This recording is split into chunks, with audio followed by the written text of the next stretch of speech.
Wow, fantastic.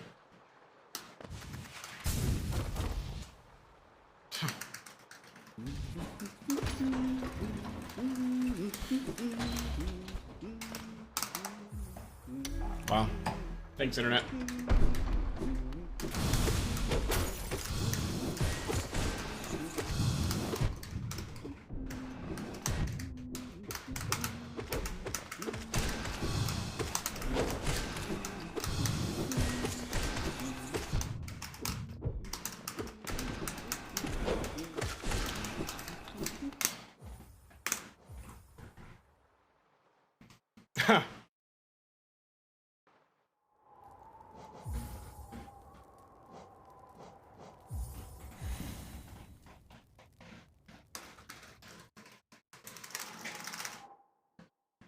Give me that body high.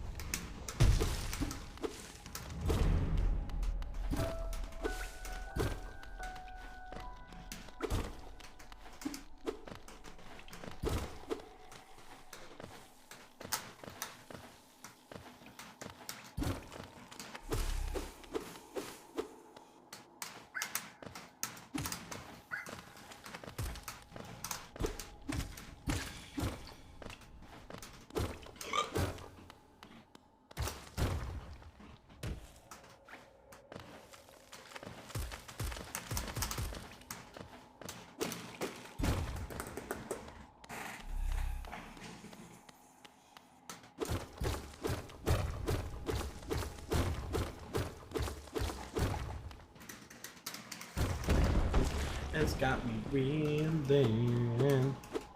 I need a clue. Got my heart burning. I lost my spell. Guess we keep turning up. Oh. This looks like hell. I can't fight this feeling. It's not in my head. And I know it's something I did, baby. Can't fight this feeling. I'm out of control. Got to get back to the life that I know. I'm not freaking out. But if there's no time, it's running out. How did this shit come about? I'm not freaking out. But I'm afraid of losing you. Ooh, ooh, ooh, ooh, ooh.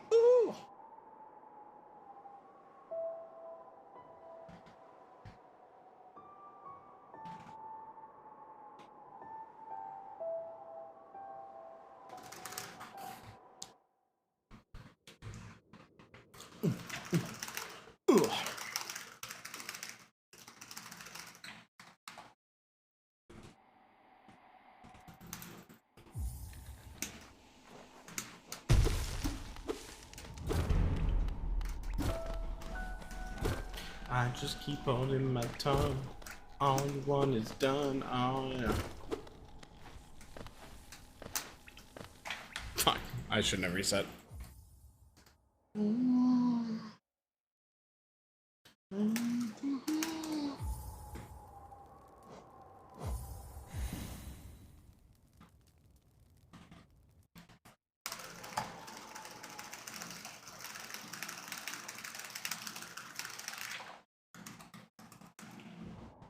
I'm not freaking out.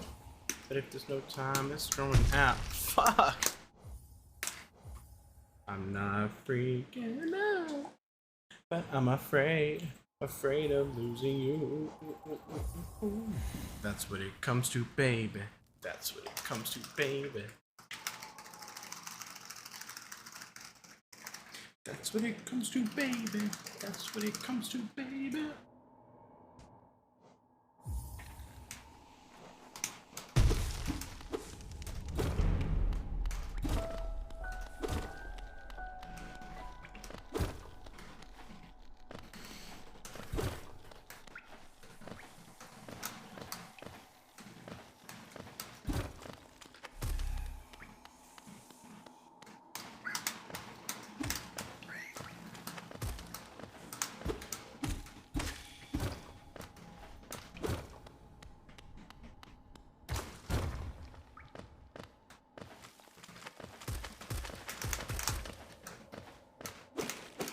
Oh, I like this song.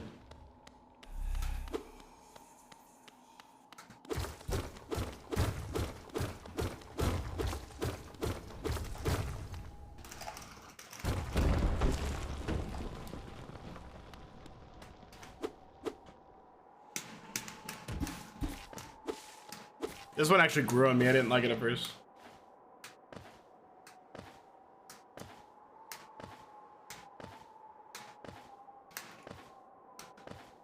Oh.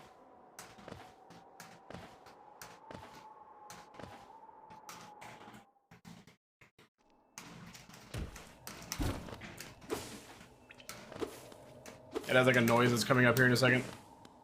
I think it's right here. Yep.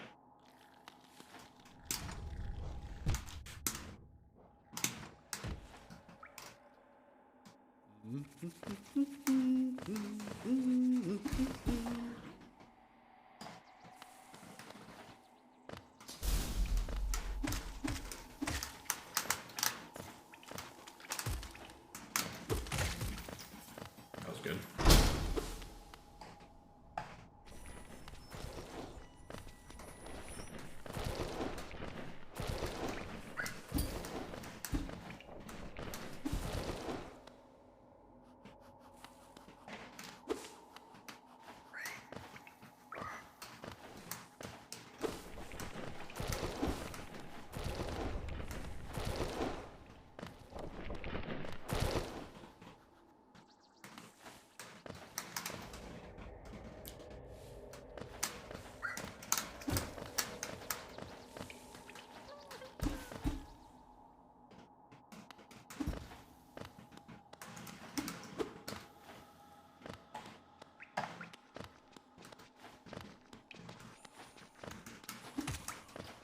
That was a very small timing window. Also, I'm pretty sure it's possible to still save time in the split. I think my best would be, like, I could get, if I had, like, a perfect false light and everything.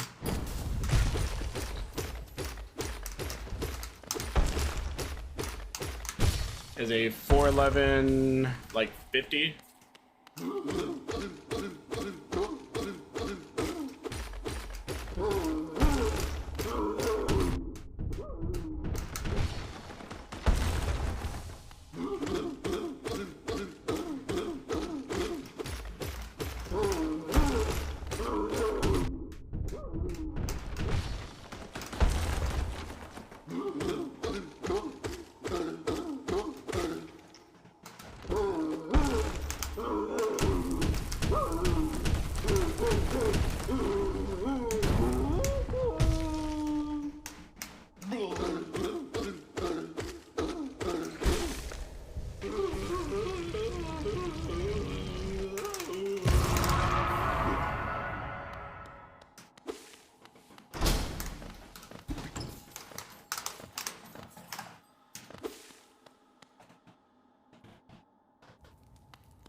Yep, I'm pretty sure 411.5x is the best I can get here.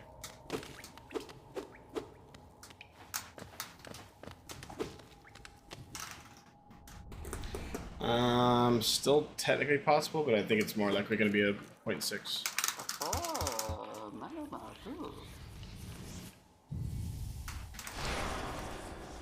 0.6. That's okay.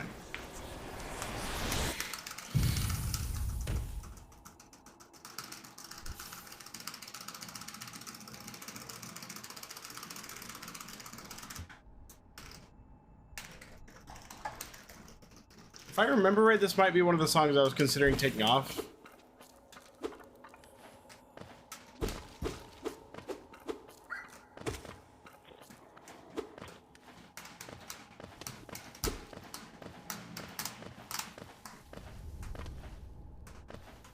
Oh, never mind. I fucking love this song.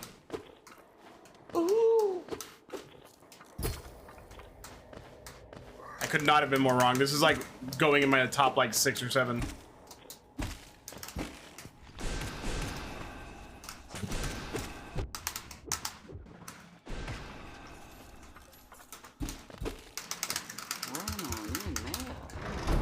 Oh, I think I need to reset my Spotify like now playing thing because it broke. Whenever my internet went down. This is called Get in the Car.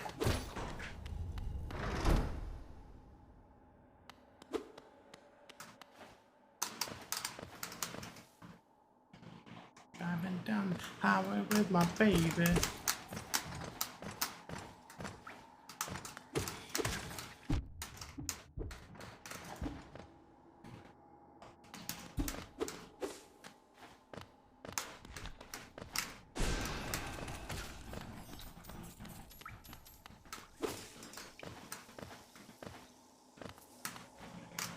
I missed. Oh, I didn't miss.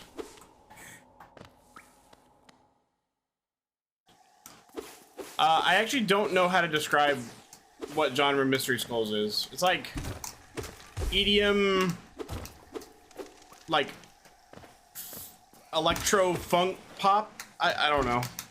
I'm also notoriously bad with genres, but yeah, it's just kind of a.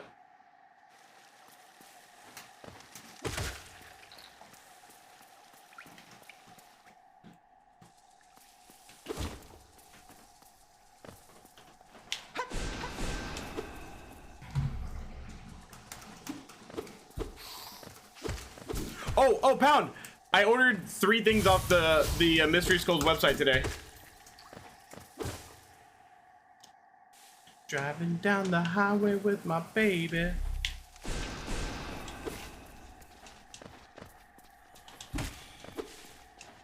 I ordered the lanyard. I had to. My lanyard that I've been using for fucking 6 years is just so worn out, and like the color's all faded, and it's like chibi versions of the characters that I don't love anyway. So.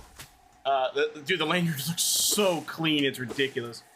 I got the white slides because I have a pair of Nike red and black slides that are like literally falling apart, and I've been super gluing them back together for like 8 years. Oh, why did I upslash? Oh, that was really stupid. Oh, that was really stupid. That was really stupid.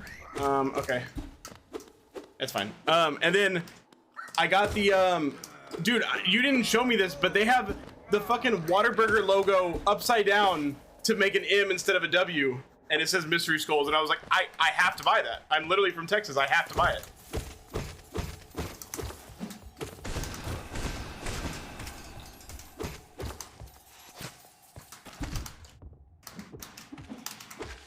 I didn't need to shoot that fuck.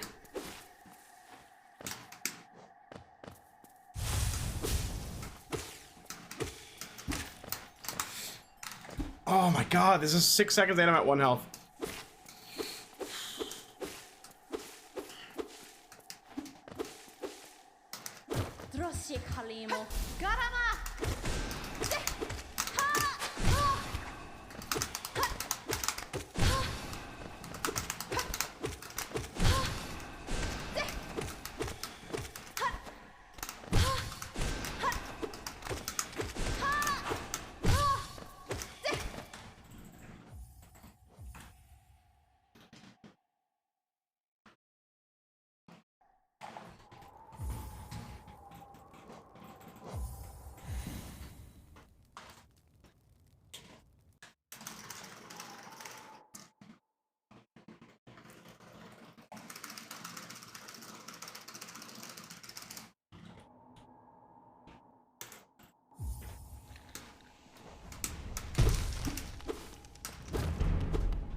You only see the normal what?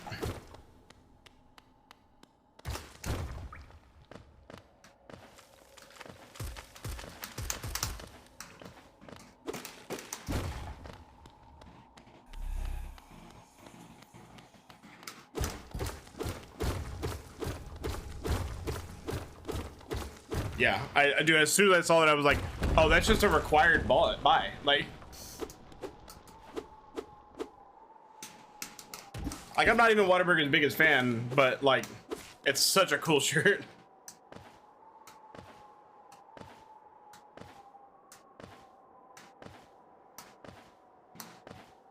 Oh.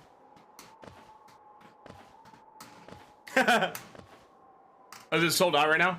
I was gonna tell Slow that like, cause we get plushes for each other like all the time. I just got her a new one the other day, and I was gonna tell her the next one I wanted was that one.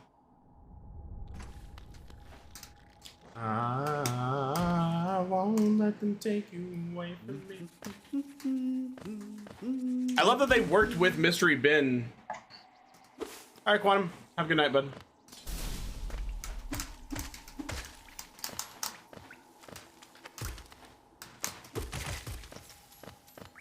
Yeah, I love that they actively like worked with Mystery Bin to like take the intellectual property that they essentially made using Mystery Skull's music and like work together. I'm sure they both like get a pretty significant cut or whatever. Like if I was Mystery Skull, I would be very grateful to Mystery Bin for like, I'm sure they've increased like Mystery Skull's exposure like at least like 5-fold, you know? In my mind, just an illusion.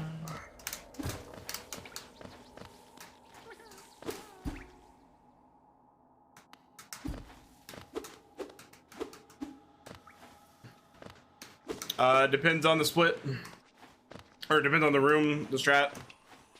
I pick and choose what I do based on how much time failing it loses, how consistent I am at it, how consistent it is based on like if there's enemy RNG or whatever.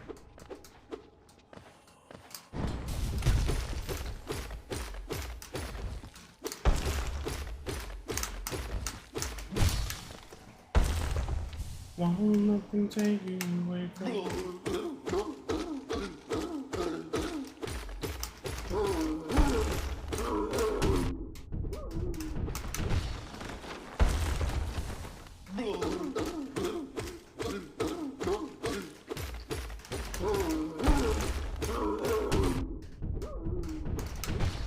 Oh, just order 200 of them.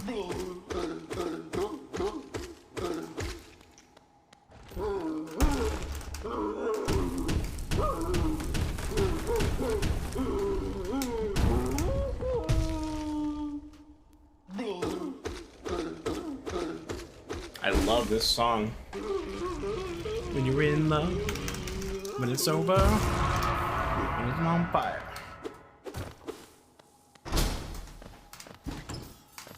At least there's always music, saving my words, saving my soul. Huh, appreciate it. At least there's always...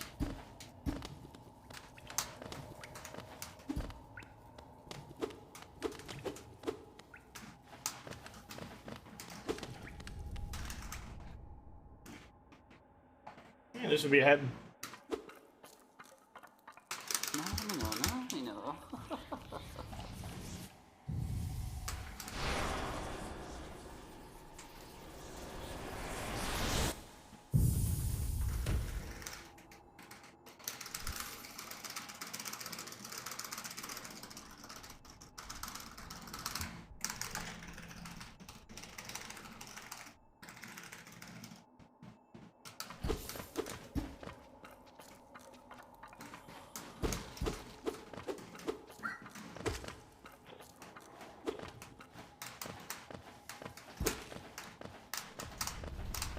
For the good times, for the bad times, when you're in love, when it's over, when I'm on fire. At least there's always music.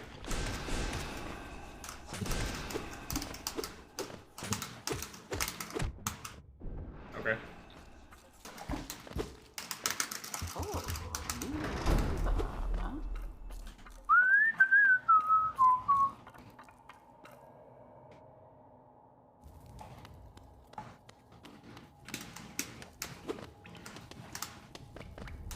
I think I can like be almost exactly tied with my balanced PB after the split.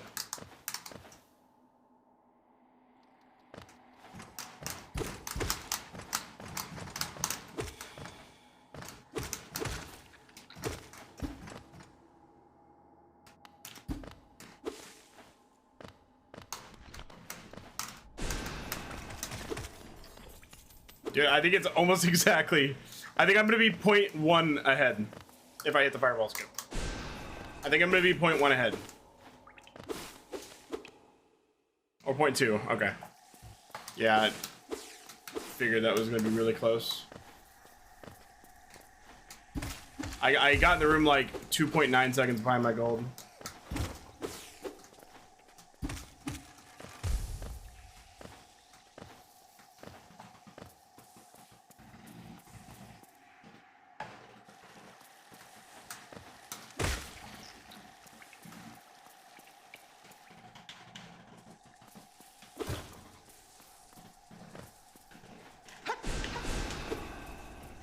Yeet.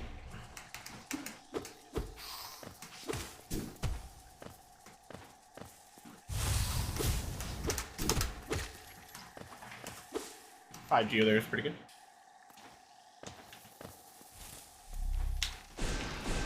That was a really early jump. I'm surprised I made that. All right, that was 1.2. It's all right.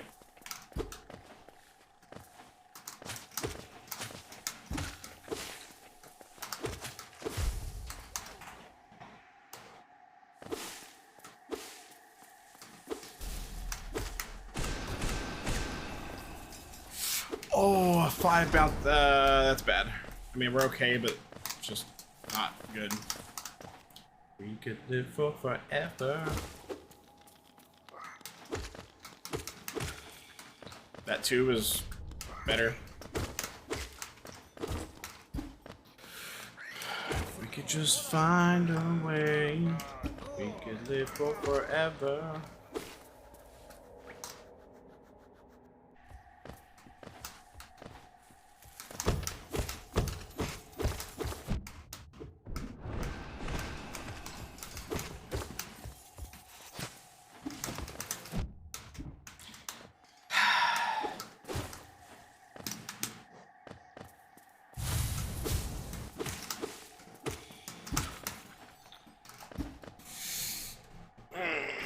Now what is here?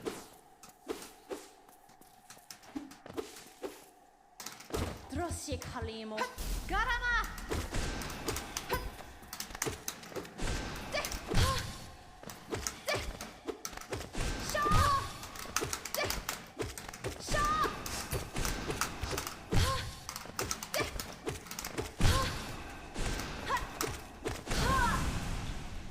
Whatever. I mean, we're gonna be 2 seconds behind and fucking 16 Geo behind, but whatever.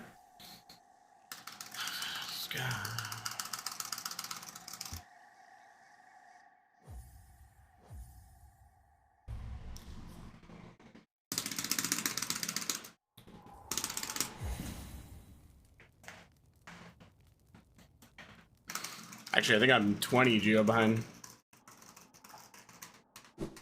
That's fixable, it's just not fun.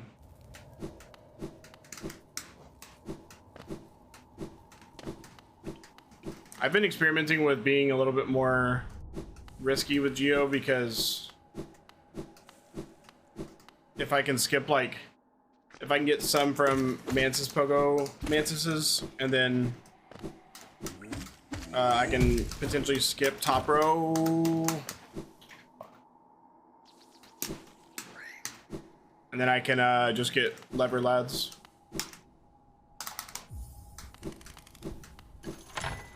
But this is a pretty extreme case of Geo being low.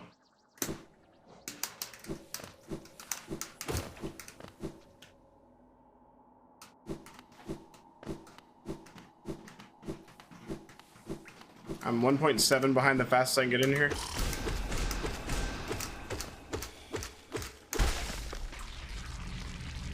That I wouldn't follow you.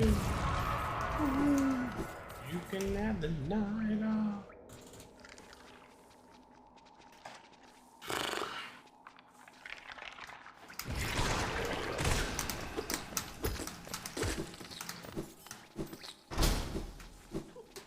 All right, not too bad.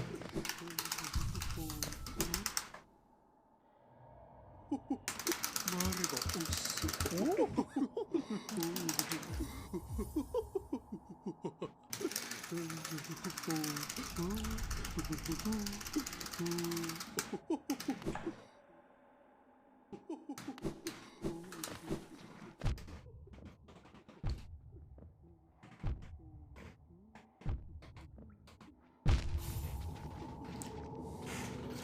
can have the night off, baby.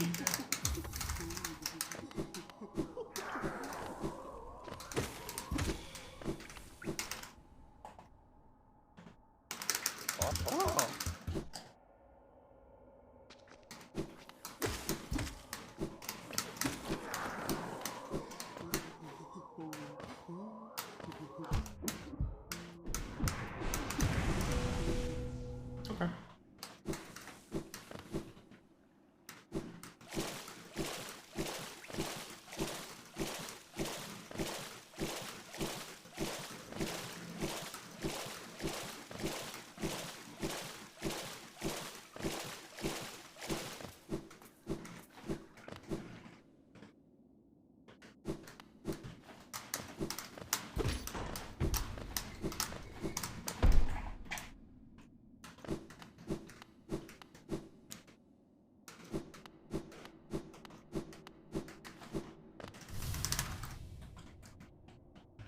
You can have the night off.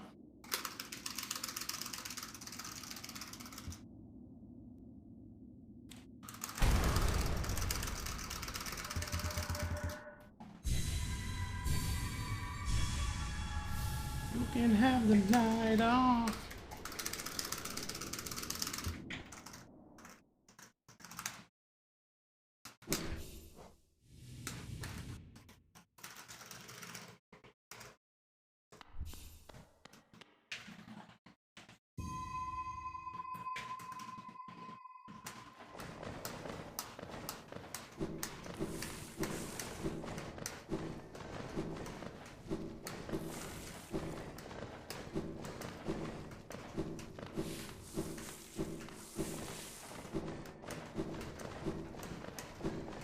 I like the song a lot too.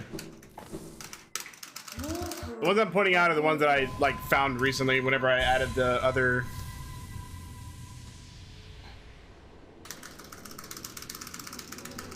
I added the other albums to my playlist. Without listening to any of the songs first, I just figured I liked them and I did.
So much messed up movement there.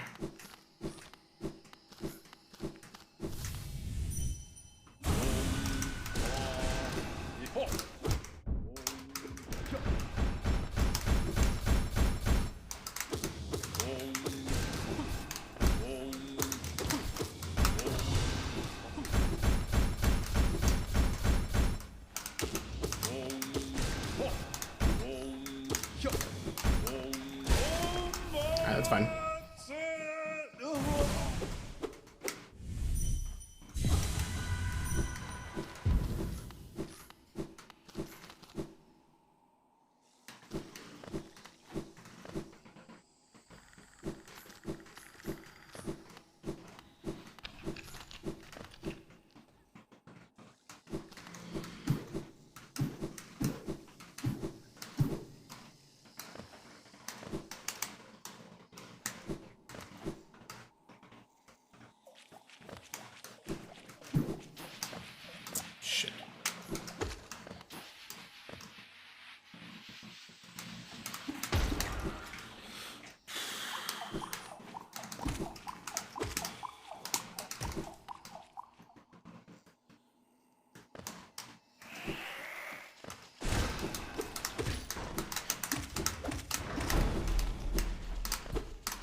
I didn't get like any of that GR. I maybe got one, but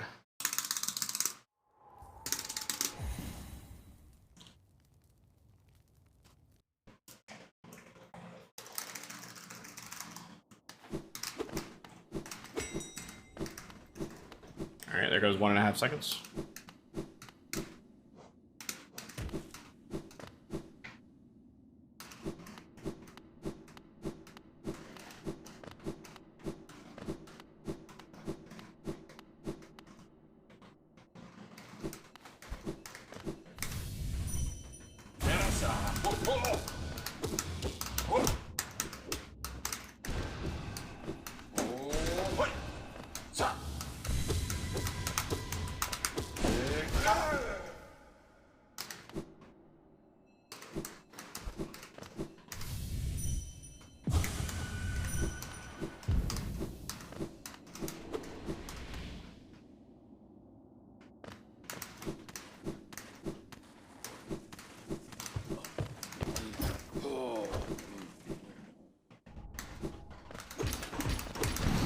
I can't afford to not get top row, so.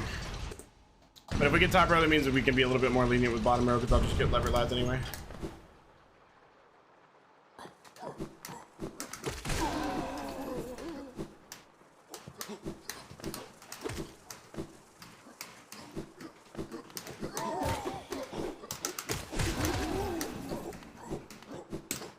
Alright, well.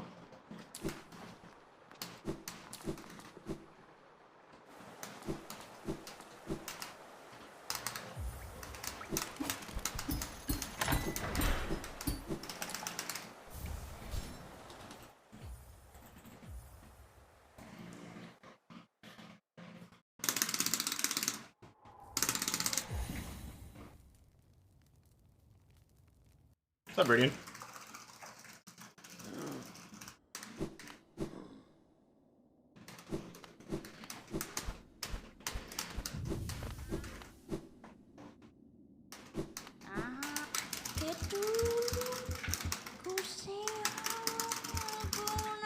Missed the fucking up and down buttons.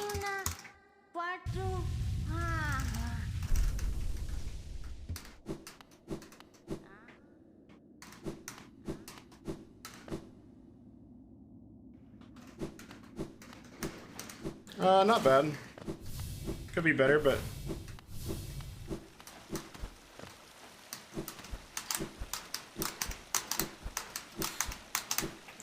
how do I get this every single time in practice, but and runs like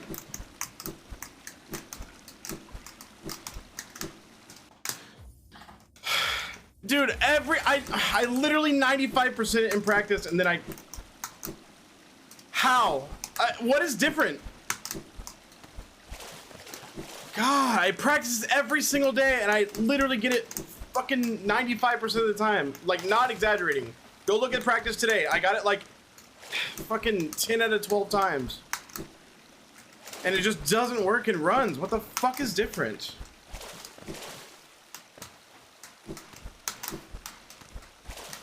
That's not that hard.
not that hard, dude. Just do that in a run, first try. I don't.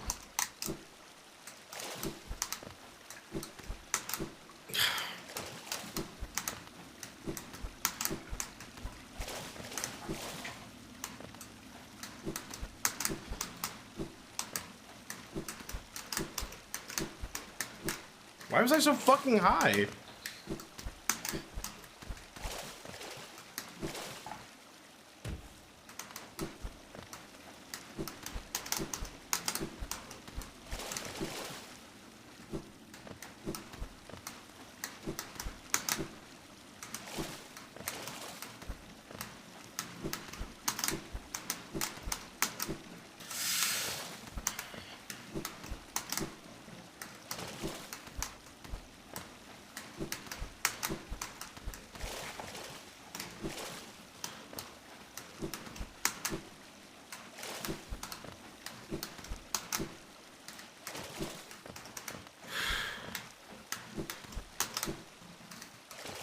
I swear I'm pressing it so much earlier than that. It just.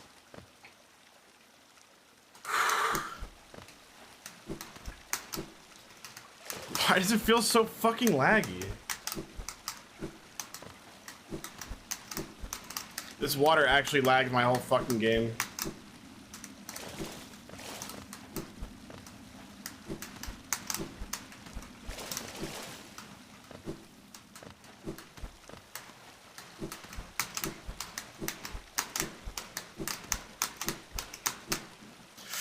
Fuck!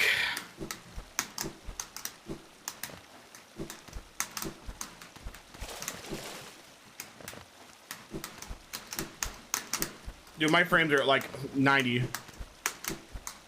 This feels so bad. Maybe that's why it's different in practice, because my game doesn't run like fucking garbage in debug. Dude, I can literally see the frames change. The longer I'm in this room,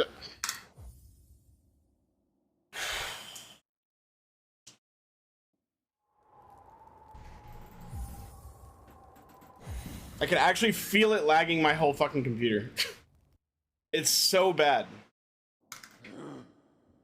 Am I gonna have to, like, whenever I do a quit out, fucking go disable preview on OBS so that I can, like...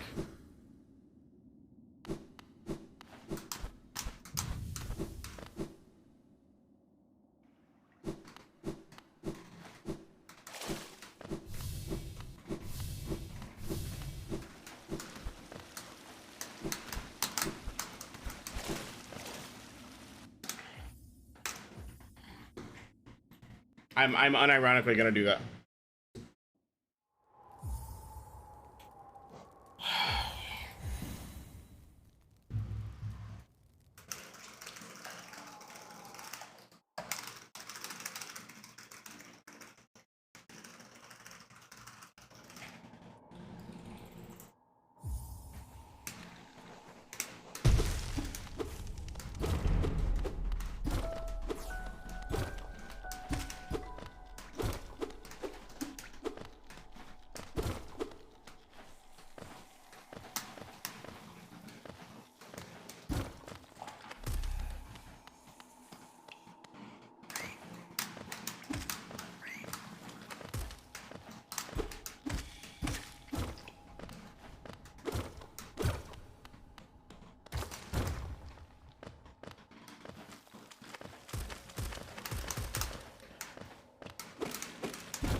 Raise your hand if you're surprised that the fucking water in Spirit Glades is bad for mediocre computers.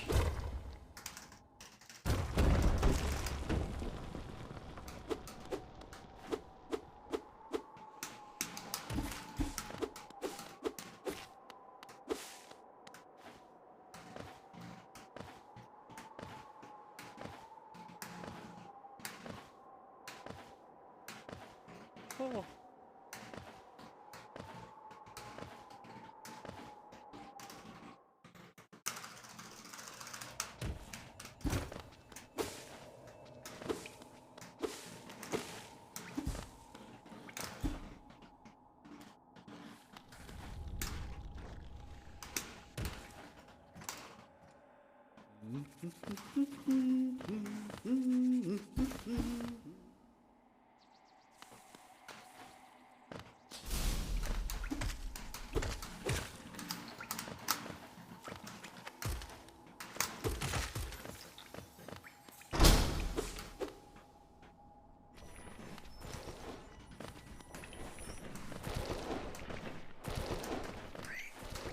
Also, we loop back around to the top of the playlist, so I'm going to switch to the DJ playlist for now.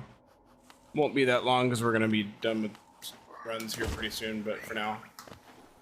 See if I can squeeze out one more run.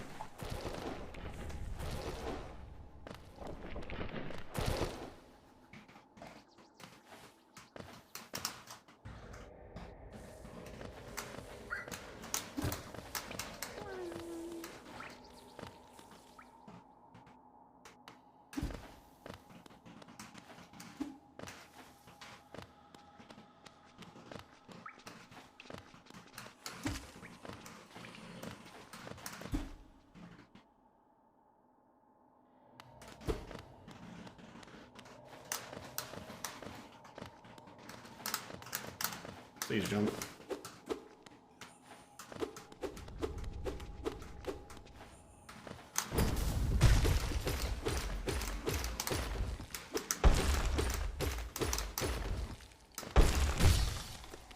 You would jump backwards twice, you piece of shit.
I'm gonna be 1.3 behind.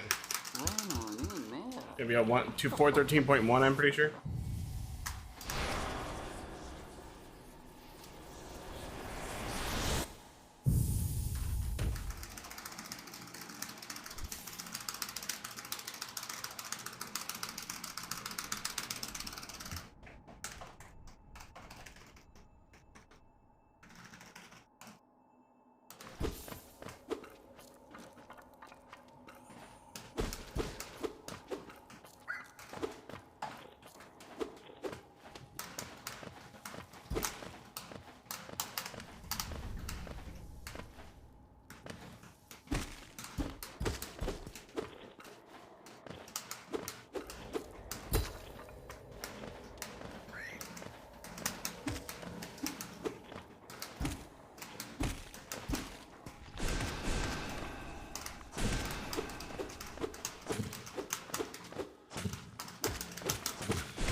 Sub 602? Sub 601, nice.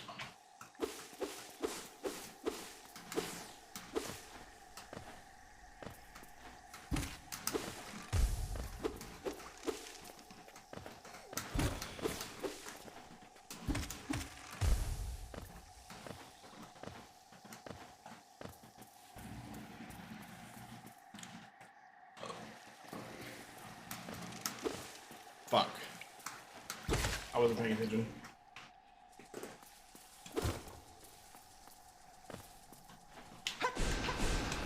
Okay, we need 2 hits on this guy. Or not. Alright, have to 1 fireball.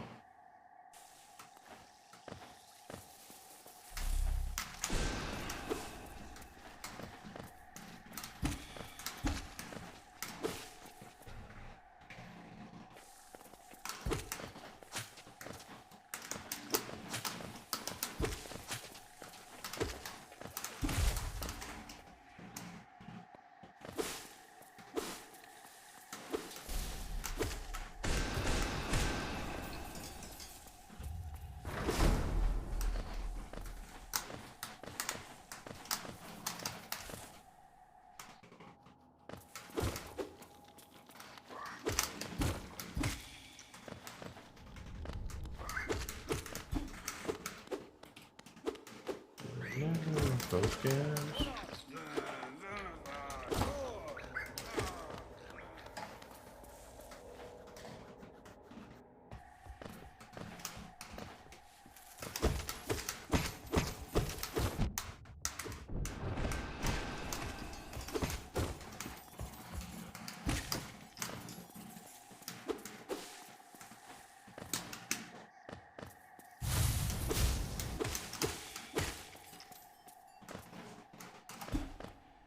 All right, 2.5 seconds behind.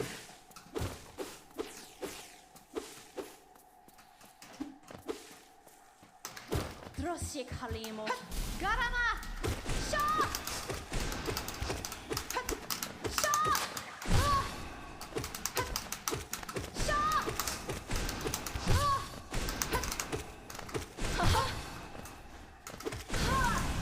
That was really fucking good. I got this room 2.5. Oh my god, that was a gold fight. That was a gold fight by like over a second. What's up, Sawa? Thanks for the good luck.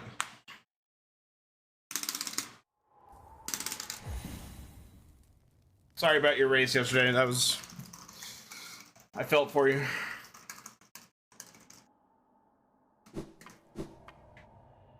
I also think that the worst thing somebody can do against Hyper is give Hyper security in the beginning. Because I think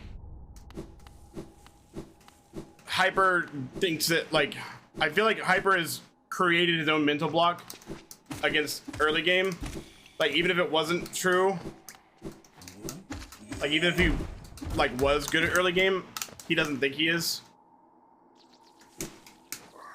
So, like, the fact that you died early to False Knight just made him be like, oh, no, even if I have a bad early game like I always do, then, like, I can just cruise and be okay. And you were honestly making the comeback. But yeah, Hyper is very dangerous if he feels comfortable, like, if he gets a very comfy lead early.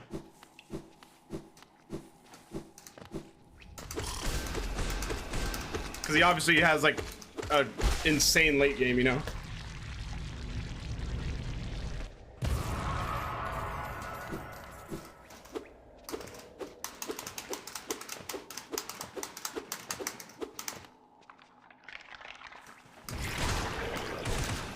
Nice.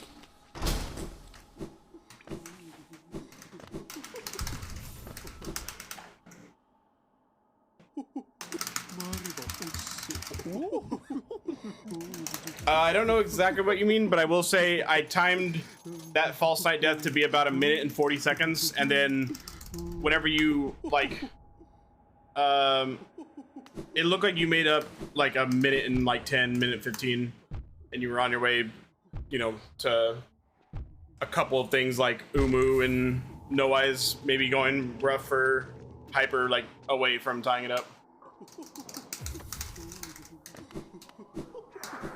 I suck so much.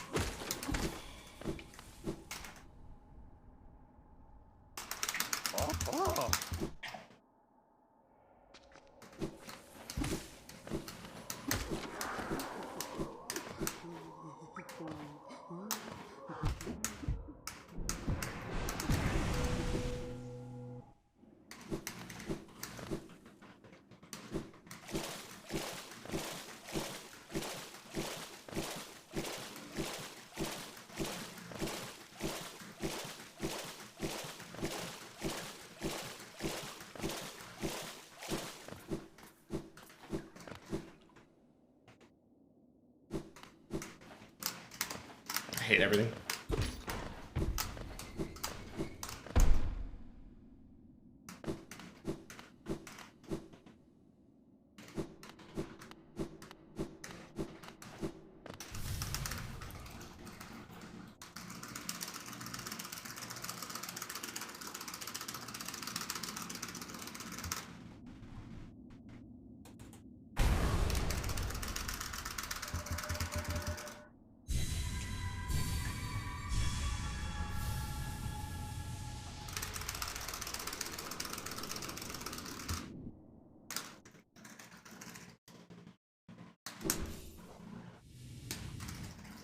I'm like exactly 1 second behind. I think at best I can hope for being 0.9 ahead. I think I hesitated right there because I wasn't sure if the platform was going to appear below me.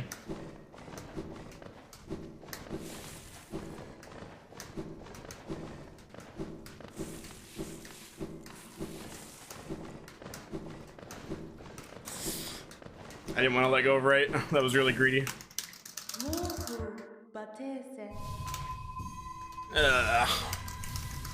That was probably from the hesitation early and bad mashing at the end.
That's okay.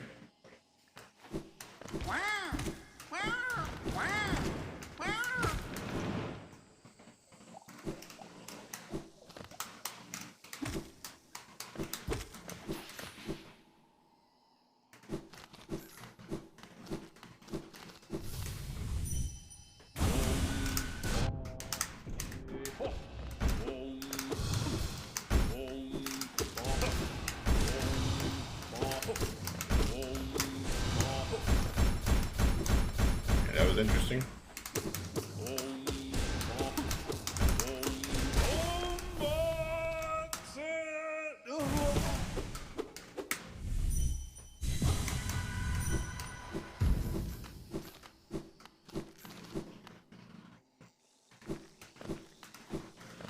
Okay.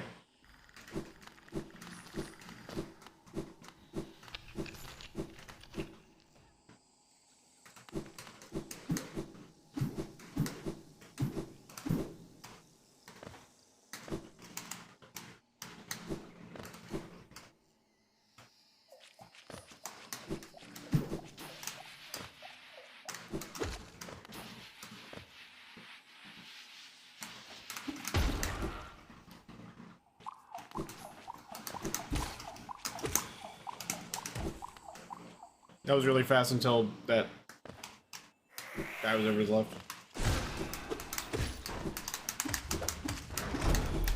Fuck!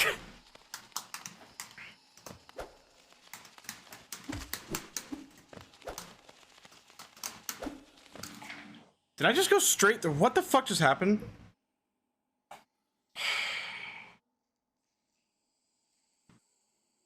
I don't...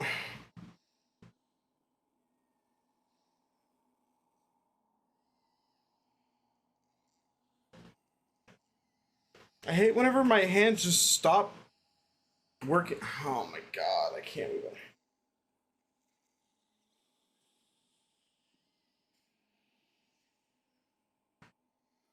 I just went straight through. This game is fucking horrible. Let's watch Summoning Salt, I guess, dude. I hate when you just have a day where, like, a simple trick just becomes, like, your hand just can't do it for some reason. I've missed Mantis Pogo fucking 4 times today. I'm tired of wasting good Elder Who fights to just not being able to do the trick that I've done 7 billion times. Fuck my whole life, man. What's up, gamers? God, that's so fucking annoying, man. Should have been so fucking simple. I was so ahead. Fucking 14-12, man. I had lost like 18 seconds total to my goals. It's so fucking crazy. I know. Did I remember this right? Is there a fantastic video today? Oh, it's blindfolded punch out. Is To defeat. most likely gonna be S tier or something. All right.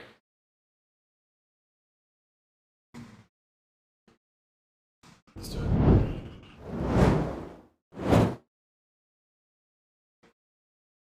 To defeat Mike Tyson / Mr. Dream with my eyes closed is a dream, I suppose.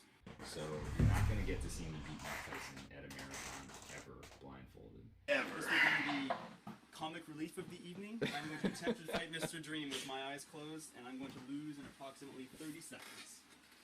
I'll fight him blindfolded just for fun, but you know, this is the blindfolded portion of the run is pretty much over. So.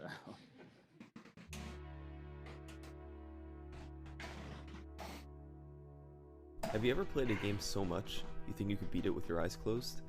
For nearly everybody, for nearly every game, that's just a dream that could never be accomplished. But for one game, a boxing game from 1987, a group of gamers have attempted to make that dream a reality.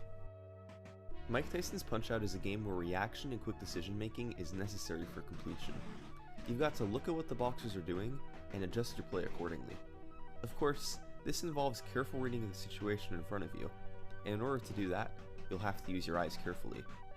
At least, if you're a normal player.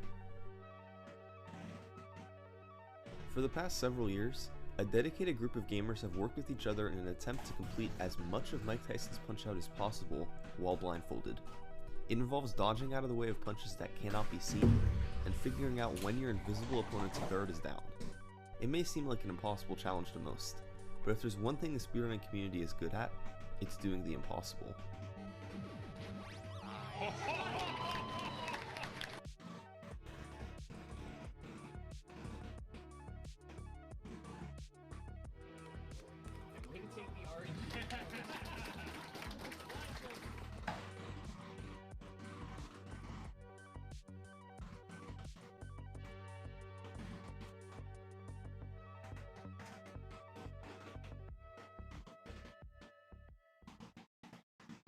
It's impossible to say for certain when blindfolded Punch-Out was initially attempted. There were probably people trying it just for fun back in the 80s and 90s. It's unclear how far they got, and it's unclear how many people were trying it. However, as far as this video is concerned, the primary area of focus will be what's out there on the internet. Stuff with video proof. And that story begins in 2010, at Classic Games Done Quick, the very first edition of the annual charity speedrunning marathon. Andrew G., who at the time held the world record for the original Super Mario Bros., was there to do a speedrun of the game. I don't know why, but CGDQ just does not have any type of ring to it. I don't know if you guys agree with that, but just does not sound right. Simple goal of beating it as fast as possible. However, he first did an attempt of playing through the game blindfolded. He's gonna try to do the first level. It was not the cleanest attempt. He hadn't really done much practice beforehand, so he was just trying to get as deep into the game as he could. But even though he didn't make it past 1-2, it's still made for a really fun run.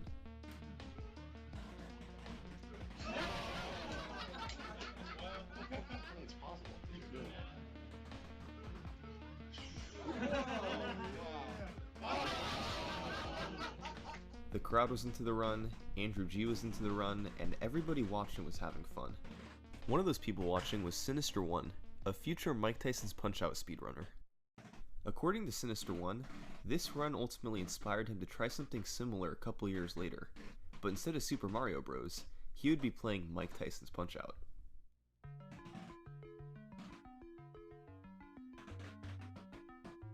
Sinister1 was one of the best Mike Tyson's Punch-Out players in the world when this run was performed in January 2012, but he had achieved all of his personal bests and world records with his eyes open. And when playing with eyes open, the rules of Punch-Out are quite simple. The basics of this game are dodging and punching. You must dodge out of the way when your opponent throws a punch, and punch your opponent when you get the opportunity. So this begs the question, how do you know when to dodge and when to punch when your eyes are closed? How is playing a game like this while blindfolded even possible? Let's examine it from the start. Glass Joe, the first of the 14 fights in Mike Tyson's Punch-Out, barely even throws punches at all, so Sinister is able to hit him in the face repeatedly. By hitting him at strategic times, he earns star punches, which are uppercuts that take a lot of damage off of the opponent's health bar. At just a minute and 12 seconds into the first round, Sinister is able to defeat Glass Joe. The second fighter, Von Kaiser, made it a bit tougher on him. He actually threw some punches. However, these punches usually came out at the same rhythm every time, and since it was just the second fight in the game, Sinister was very familiar with their timing. So, he was able to dodge out of the way of most of them, and take him down with the help of star punches. Just as with Glass Joe, it took Sinister 3 knockdowns to defeat Von Kaiser. In Punch-Out, 3 knockdowns in a single round signifies a TKO and awards you a victory. Sometimes, you can beat your opponent sooner by having Mario count all the way to 10 after knocking an opponent down, meaning he's knocked out.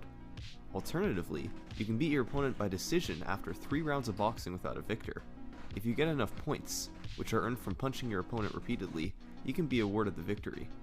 But of course, if you get knocked down enough times, you're going to be unable to get up and will lose the match. Fight number 3, Piston Honda, was significantly tougher than the first 2. His patterns are extremely random and his punches deal a ton of damage. Almost whenever he wants to, Piston Honda can duck down and throw an uppercut. This is random, and since he couldn't see it coming, Sinister usually had no option but to take this punch when it came out. He was still able to sneak in a few punches to get stars, but Honda snuck in his fair share of punches too. After a round and a half of trading knockdowns back and forth, Sinister was finally able to get a 10 count knockout of Piston Honda. Yes. The fourth fight, Don Flamenco, was quite a bit easier. Alternating left and right punches on him was an infinite combo from the developers that let Sinister knock him down in under a minute. One more star punch a few seconds later, and Don Flamenco was down for the 10 count. King Hippo, however, would prove to be a major roadblock. You only have to knock him down once for an automatic knockout, but getting this knockdown isn't easy. The only time Hippo can be hit is when he opens his mouth. He has a 3/8 chance of opening his mouth on any given punch. So, Sinister essentially had to just guess which punches he'd open his mouth on, and which ones he had to dodge. It didn't go too well. He lost to him in the first round. He decided to rematch him, and the second time through it went a bit better. He was still taking a lot of damage, but Hippo was opening his mouth enough for him to deal damage as well. Sinister knocked Hippo down at the start of round 2. Great Tiger was fight 6. He wasn't very tough. Sinister knew that he could repeatedly do a pattern of punching, dodging, and then delaying a punch to get a star.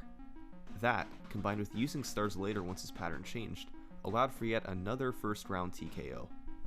So, all in all, Sinister was performing admirably through the first 6 fights. Relying on just his game knowledge alone, he was able to defeat everybody through Great Tiger without looking at the screen. It was pretty incredible to watch live. But fight number 7 was Bald Bull.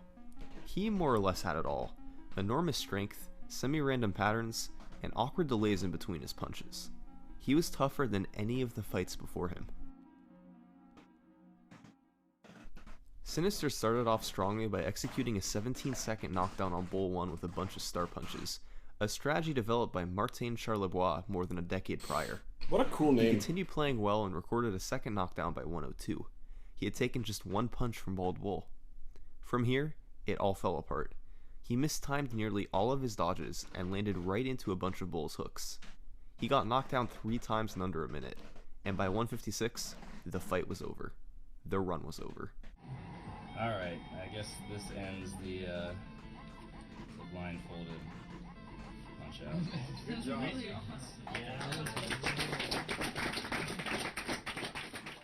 He made it a little less than halfway through the game. Bull was the 7th of 14 fights in Punch-Out. Given the little preparation he had done, this was quite an impressive showing. People loved watching this run. It was unique, exciting, and showed off a great amount of skill. And as it turned out, this wouldn't be a one-time deal. The next year, Sinister1 was back at AGDQ 2013 to play Punch-Out blindfolded again. Once again, his practice for this run was extremely limited, but since he'd already done it at a live marathon before, perhaps a bit of the pressure was taken off. The first few fights went even more smoothly than in 2012. He took a little bit of damage, but defeated all of the boxers with relative Pretty ease. sure this is the one where He had a new strategy for King Hippo, he against defeats a one longtime more Punch-Out player, Adela boss. Cat, intentionally draining his stamina over and over. Hippo is programmed to always open his mouth once stamina is recovered, so Sinister made this happen as often as he could.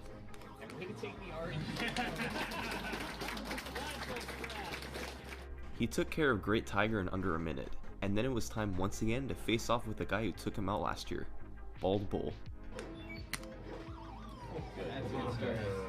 That's a good start. A little over a minute into the fight, he had his first 2 knockdowns on Bald Bull. He just needed one more. But if you recall, It's the same thing that happened last year. this was the exact same situation he was in last year.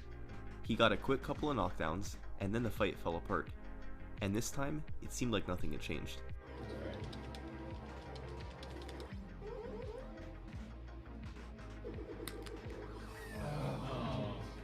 The Bull Charge, which knocked Sinister down a second time here, occurred at 2 minutes and 2 minutes and 30 seconds into the first round. You have to hit Bull in the stomach at a specific time to avoid getting knocked down, and doing it without looking was pretty much impossible for Sinister.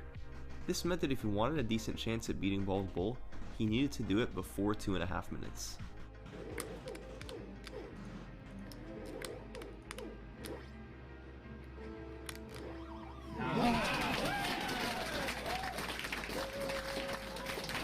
That wasn't before 2.5. Sinister had officially made it halfway through Mike Tyson's Punch-Out while blindfolded.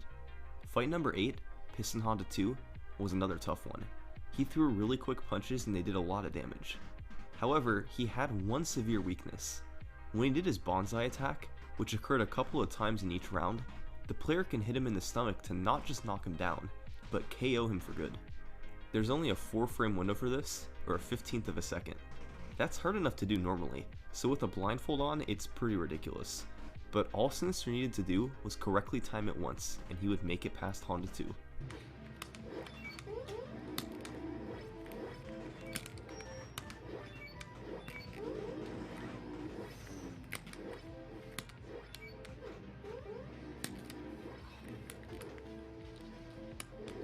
Oh. That's probably it. That was a good run. It had been a long battle, but he just couldn't hit that 4-frame window. At least he'd officially made it halfway through the game while blindfolded. Alright, so next year we'll get past him. Eventually we'll just, we'll get through the whole game eventually. The person right behind him on the couch should have laughed at that. It A was year funny. later, Sinister1 was back yet again. And as usual, his Twitch stream from the past few weeks involved no blindfolded play. All week at the event, people had been asking him how far he thought he would make it this year, but Sinister1 had kept his lips sealed. So, when he started his run on that Friday afternoon, expectations weren't too ridiculous. Just as in previous years, fight by fight, he took care of the early boxers with ease. I was ready for you that time. He eventually made it to Bald Bull, and this time through it was really clean. He timed nearly all of his dodges correctly, and beat him without taking a single knockdown. Yes. Then it was on to the second half of the game. See this guy sitting on the couch behind Sinister? This is Punch-Out speedrunner Zallard1. The night before, Sinister, Zallard, and Contra speedrunner DK28 went out to dinner and discussed their upcoming GDQ runs. Although Sinister hadn't told anybody about any blindfolded preparation this year, he had a surprise to tell these guys. Offline from his Twitch stream, he had been extensively practicing blindfolded Punch-Out. and he was prepared to at least have a chance at making it all the way to the last fight in the game, Mike Tyson. See, it turns out in the past there had been a couple other players who found great success playing blindfolded Punch-Out. They weren't at AGDQ or anything, but they were offline. One of them was a guy I mentioned earlier, a Delicat.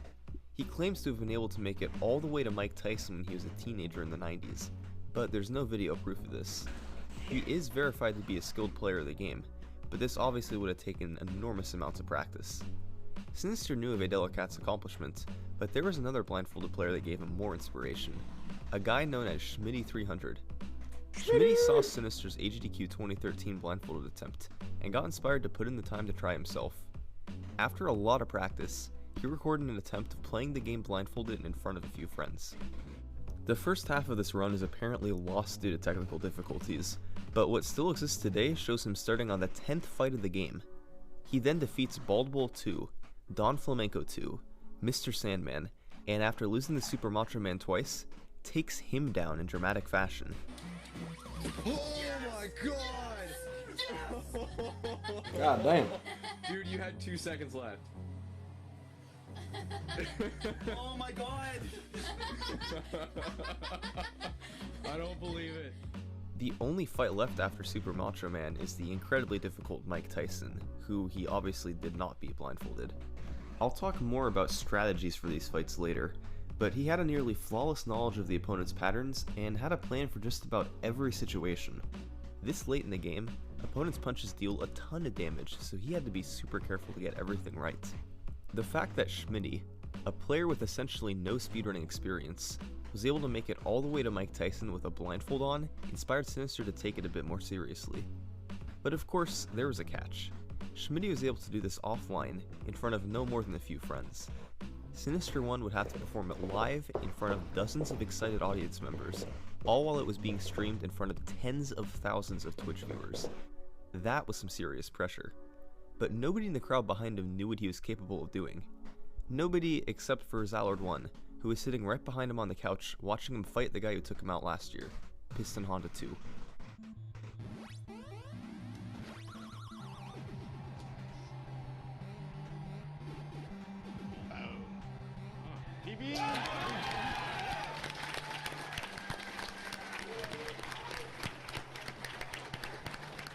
This year, he had practiced using an audio cue to time when to throw the gut punch. When he heard a certain blip in the audio when Honda backed up, Sinister knew it was the right time to throw the gut punch to knock him out. With Honda 2 out of the way, Sinister attempted to make his way as far into the rest of the game as he could. The remaining fights were going to be incredibly tough, but because of all his practice, he was prepared. I'm gonna do my best, but this guy can totally own you. Fight number 9 was Soda Popinski. He had a specific quirk that made beating him a bit easier. Whenever he crouched down to throw an uppercut, you could press down on the controller and Soda will stay frozen in place. You can then hit him to get a star punch, and using the star punch will automatically knock him down no matter what. There were a couple of problems, however. Soda sometimes randomly throws hooks instead of uppercuts, which you can't get a star from, and even when he does throw an uppercut, he can randomly delay before throwing it. And given that you can't see this delay, you kinda just have to guess whether or not to throw the punch. So, Sinister was trying to survive all of the random hooks and delays that Soda gave to wait for an uppercut, so he could get the star punch for the knockdown. He recorded 2 knockdowns in the first round, and got knocked down himself in round 2, but was finally able to get the TKO after getting some uppercuts.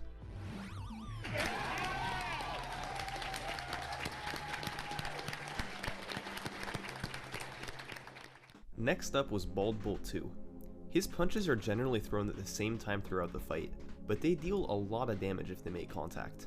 Any mistake can result in disaster, which is exactly what happened to Sinister in the first minute of the fight.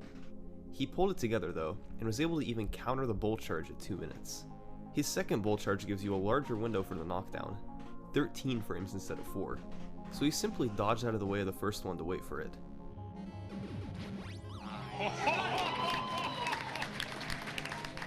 He was able to get stars and use them in round 2, and since Bull 2's health was weak each time he got up, he was able to finish him off.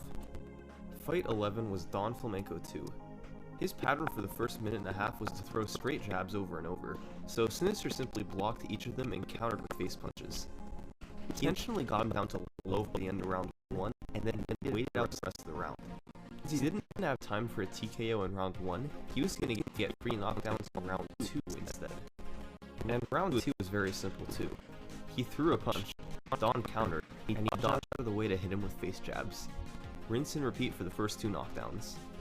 He then intentionally got knocked down himself, because when he got up, Don 2's pattern was to do this.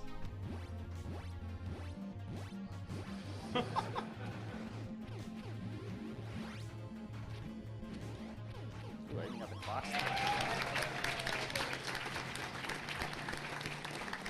11 fights down. He had blown any of his previous runs out of the water, and the crowd was amazed as to how he was doing it. There were only 3 fights left in the game, the first of which was Mr. Sandman.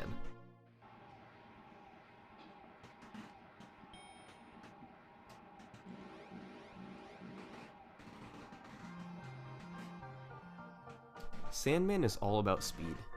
If you don't know exactly when his punches are coming out, you're gonna get hit, and you're gonna get hit hard. Most of his rolling jabs in the first 50 seconds come out at the same time every time you fight him, but Sinister still had some trouble countering all of them. At a minute and a half into the fight, Sandman did his first Dreamland Express. He stands in place, then at a random point unleashes 3 really fast uppercuts. Sinister basically had to just guess when to start dodging, and he ended up getting hit. In round 2, Sandman does a Dreamland Express every time he gets up from a knockdown. By punching him twice in the face, then dodging left repeatedly, Sinister was able to lock in a timing that was usually able to clear him out of the way of the 3 punches. Each time, he was rewarded with being able to punch him in the stomach repeatedly. That was just about all he needed in round 2 to take Mr. Sandman down 3 times for the TKO.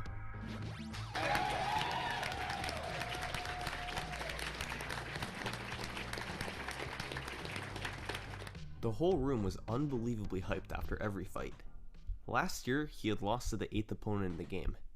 Now, he was about to try fighting the 13th one, the second to last one, Super Macho Man. Macho was fast, strong, and had a wide variety of punches he could throw, including the mini spin. This punch comes out at a random time and takes off about half your health if it makes contact. But the one nice thing about Macho was the delays between his punches were usually very similar. Sinister could dodge a punch, hit him a few times, then wait a brief moment before dodging again, and usually avoid getting punched. He was able to record a knockdown a little over a minute into the fight, but then got tagged by one of his punches and got knocked down. And in this brief moment, Sinister made a decision that could only be described as game-changing.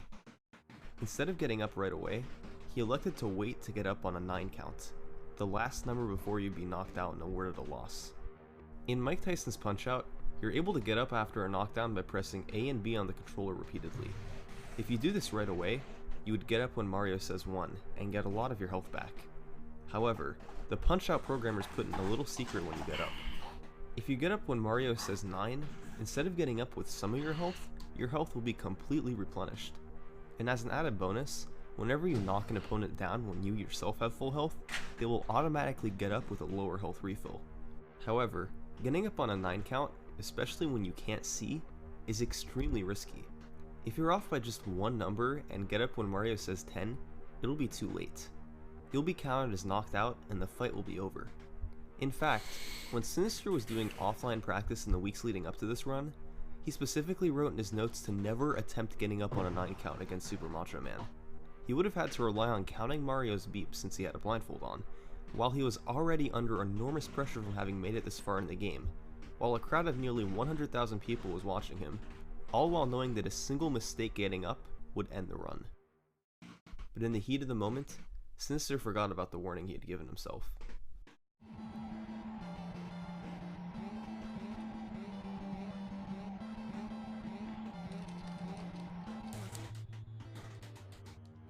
He did it. He got up with full health and continued fighting Super Macho Man. When he knocked him down again later in the round, because Sinister 1 had full health, Macho got up with far less health than he otherwise would have. And this small health refill left Sinister with just enough time to knock him down a third and final time before the first round was even complete.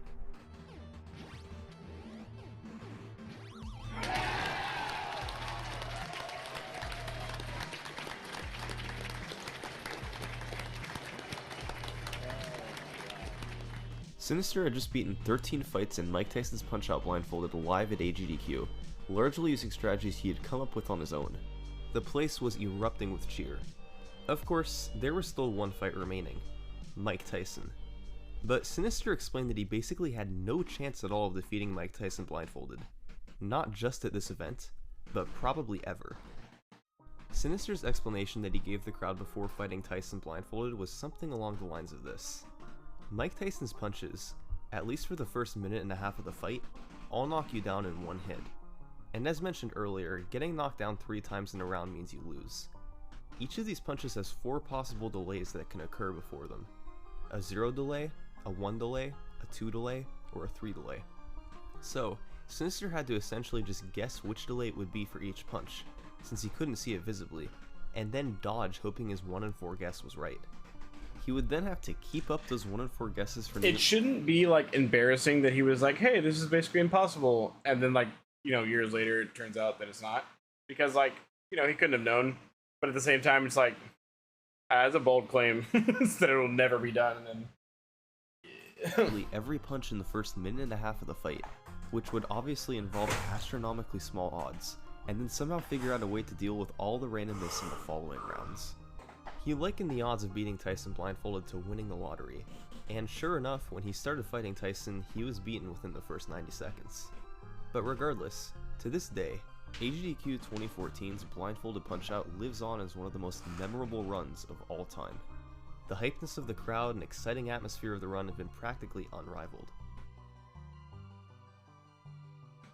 And as a quick side note, the next scheduled run in AGDQ 2014 was for Zallard1 to attempt playing Super Punch-Out, the sequel to this game, while blindfolded as well. Imagine how daunting it would be to have to follow up what Sinister just did. Well, let's just say Zallard1 did a pretty good job of that.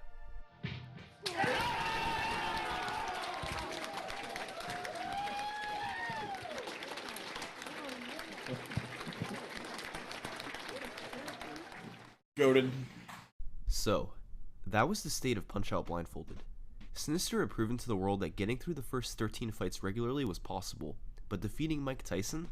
That was a different story. When probably the greatest Mike Tyson's Punch-Out player in the world said that beating Tyson blindfolded was essentially impossible, people believed him. And so, that's where the game stood for a long time. But eventually, one man decided to challenge that notion. His name, fittingly, was D. Tysonator. I love this guy.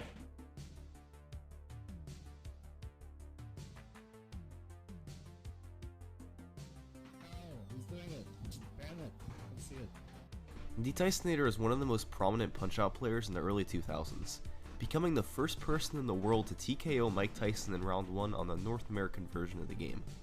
With his eyes open, of course.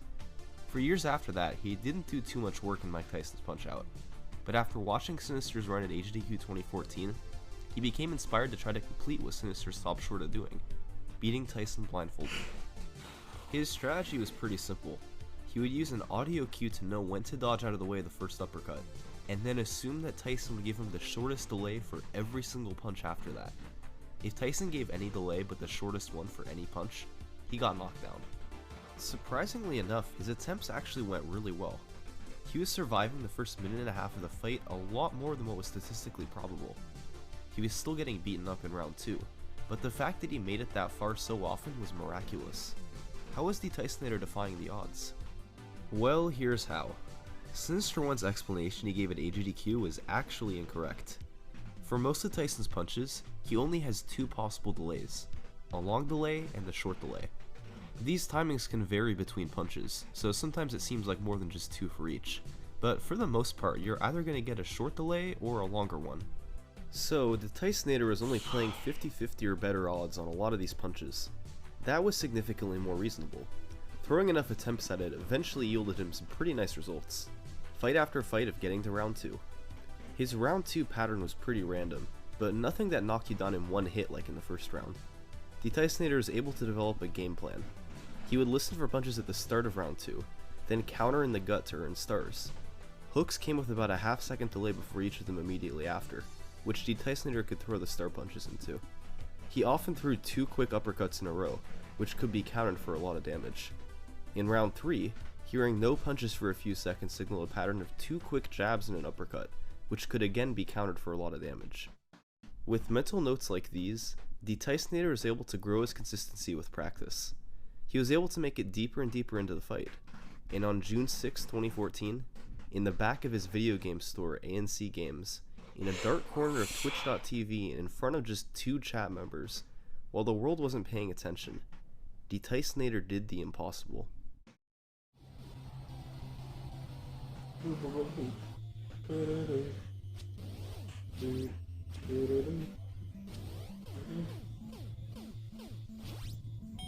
Yes, we went through distance, guys. Did we win? Guys, we did it. We beat Mike Tyson blindfolded. Can you believe it? We went the distance. One of the craziest accomplishments. He's got one 27 person years after that the said game's one original thing in release, chat. every fight in Mike Tyson's Punch-Out had verifiably been beaten while blindfolded. It's possible Tyson had been beaten by someone else earlier, but this appears to be the first time with video proof. Even though he hadn't played the game seriously in years, the Tysonator was able to come back and show just what was possible with the blindfold. But he wasn't quite done yet. Yes! Guys, it's over! Hasta la vista! Mikey! It's over, man. Terminated. I love this guy! Knock out! Terminated. Hasta la vista, Mikey. You're done, bitch. No way. You stay down, bitch. With a little more practice, the Tysonator got really good at doing Tyson blindfolded. He wasn't interested in the first 13 fights, just Tyson himself. Eventually, the first minute and a half of the fight became more consistent thanks to help from an unlikely source, Battletoads world record holder JC583. JC watched the Tysonator's attempts frequently, and came up with a maneuver called the double quick dodge. In order to compensate for Tyson's 2 delays, you could do a quick dodge at the early timing, listen for a punch, and if you don't hear one, do another quick dodge as soon as possible. This dodge will dodge you out of the way of the longer delay. So, as long as you can react fast enough to the early timing or lack thereof, both timings will be accounted for. The Tysonator took to practicing this, and by early 2015, he was able to beat Tyson blindfolded nearly every time he tried. In the span of less than a year, the community went from thinking beating Tyson blindfolded was impossible to doing so frequently. Terminated. Hasta la vista, Mikey. Take it easy, man. Alright, terminated. You guys saw it? Sinister one? Well, at least one person did. Through him. early 2015, the Tysonator was actually the only known person in the world to have beaten Tyson blindfolded. He could do it nearly on command, but nobody else could even do it once. And then came another revelation. In late January 2015, there was a strong blizzard on the east side of North America. Longtime Punch-Out player Jack Wedge was snowed into his apartment building for a week, and had a bit of time on his hands. Similar to the Tysonator, Jack had been playing Punch-Out for many years, achieving world records back in the early 2000s, but then he put the game aside for a while. But after watching the Tysonator's blindfolded play on Twitch for months, and with quite a bit of spare time, he decided to try doing a bit of blindfolded Punch-Out for himself. What he discovered over the course of that week, however, was a way to make blindfolded Punch-Out way easier than anyone had ever imagined before. He implemented buffer strategies. Buffer, I hardly know her. In Mike Tyson's Punch-Out, buffering inputs means while one action is taking place, you hold down the buttons for the next action in advance, and the game will perform the next action on the first frame possible.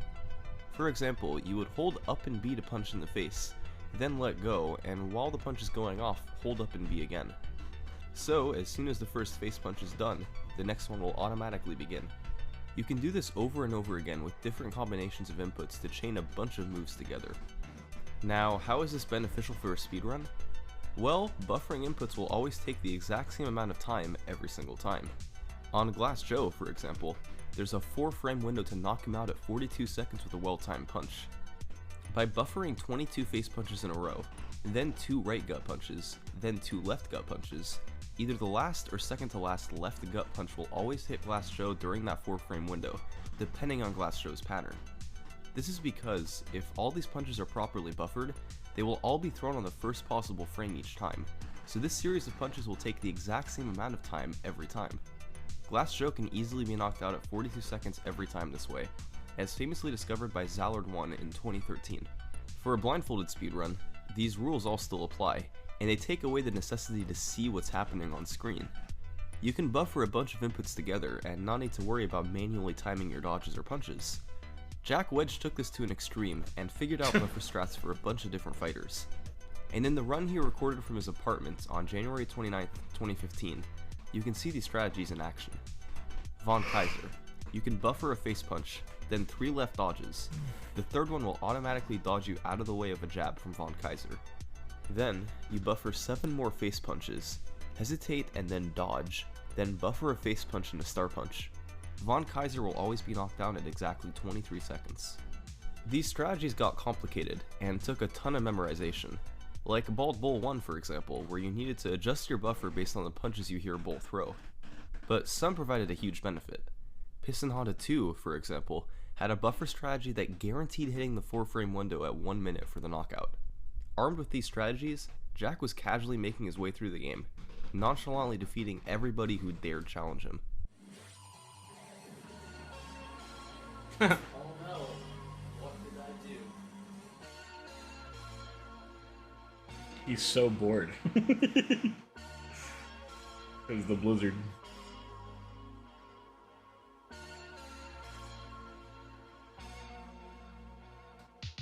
But what Jack had up his sleeve for the Mike Tyson fight was absolutely brilliant.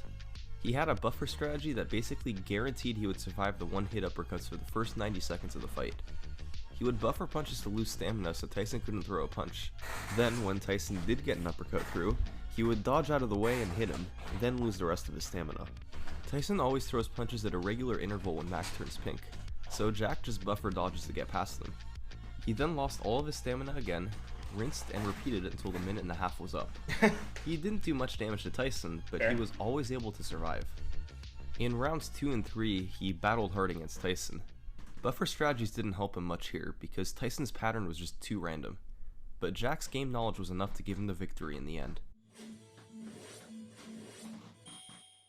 Yes!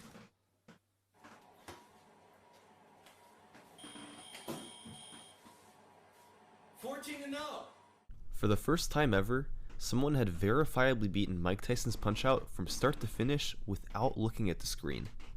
Jack uploaded the video to YouTube, and a few days later, it had gone viral, with hundreds of thousands of views.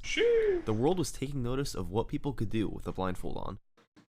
Naturally, in true speedrunning fashion, the point of blindfolded Punch-Out turned to how fast and how consistently it could be. There's only 4 minutes left in the video. 5 minutes. Players worked together to come up with the best strategies possible for beating Mike Tyson's Punch-Out blindfolded.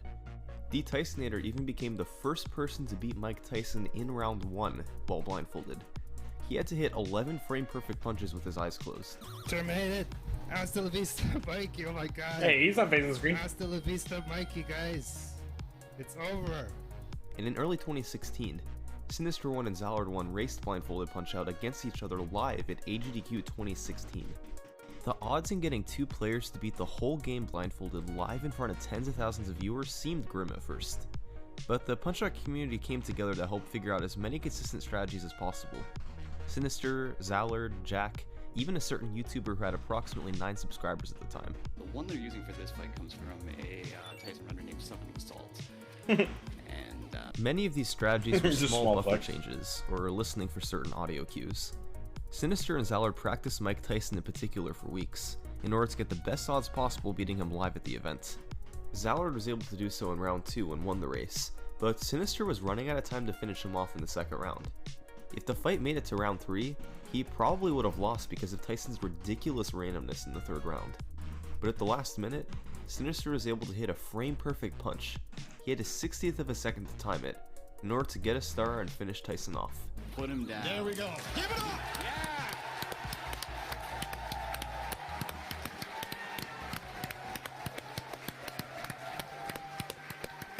That's pretty legendary. After this race, Sinister1 set a world record for beating the game blindfolded from start to finish.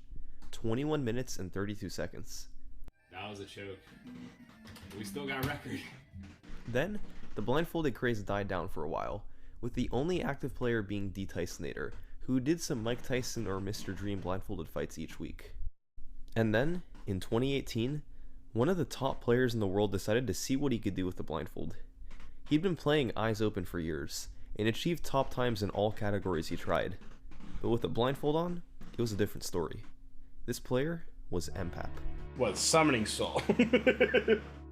In April 2018, MPAP did his first serious attempts of Punch-Out blindfolded after having practiced a bit in the days leading up to it. On just his 7th ever attempt, he beat Sinister One's world record by 14 seconds. Sheesh! It's over. I fucking got. Not satisfied with that, he decided to keep venturing onward. He had a couple of new strategies he had developed to assist him. He was trying to set up a faster knockout over Hippo by listening for Hippo to open his mouth multiple times at the start of the fight. If he got lucky, he could beat him in under a minute, as opposed to closer to 2 minutes with the old strat. And on Tyson, he set up a buffer that worked with certain patterns from Tyson to TKO him at the 130 blinking pattern. This once again was a solid half minute faster in game time than he would be beaten normally. By using those new strategies, plus getting better consistency and not getting punched, he was able to lower the record repeatedly over the following month. Oh my fucking god. What is this pace? Oh my.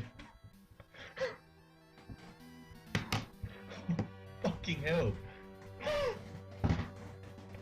MPAP has brought the world record down to 20 minutes and 27 seconds, which is where it still stands today.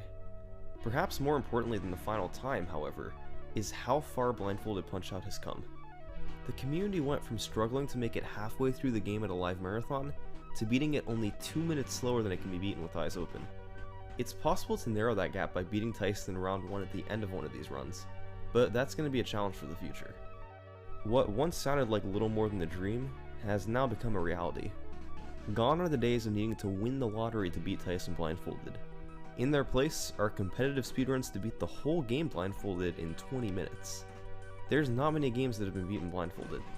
But based on what's happened with Punch-Out, maybe that's going to change. Thanks for watching. Big Pog. Oh, these just kept getting better. Oh, that one's phenomenal. I don't know if that's like a top. Hasta la vista, Mikey. You're done. I think that one. I mean, I'm gonna struggle to not put everything in S past this point, but there are some that I'm not gonna put in S, like Frap Snowland, and like the Super Mario Bros. 2. There's a couple that like this Super Mario Bros. They're good. Double Dash, they're good, but they're not like my favorites. Super Punch Out, but this one I think is S. I think it actually goes here. I don't think it's better than Warpless SMB3, but I do think it's better than Mario Kart Wii. I actually think the Ultra Shortcut Revolution is better than the original Ultra Shortcut video. But yeah, for now I think that's. Yeah, I'm gonna put it here. I really like that video. I revisit it all the time. It's just a good and yeah, I like that. Thank you guys for watching. I'm pretty sure I'm streaming tomorrow. We'll see. I might have to. Oh wait, no, I forgot. This week's gonna be weird. I might have to move tomorrow to Wednesday, and then stream Wednesday, Thursday, and then not Friday, and then stream my race on Saturday. My schedule says I'm streaming tomorrow, but I don't know if that's gonna be the case. We'll see. I might have a pretty rough, or just like difficult, draining day at work tomorrow, based on what my schedule says. So we'll see. We'll see how I feel after work, but I think I'm gonna move tomorrow to Wednesday. But yeah. Thank you guys for watching. See you probably Wednesday.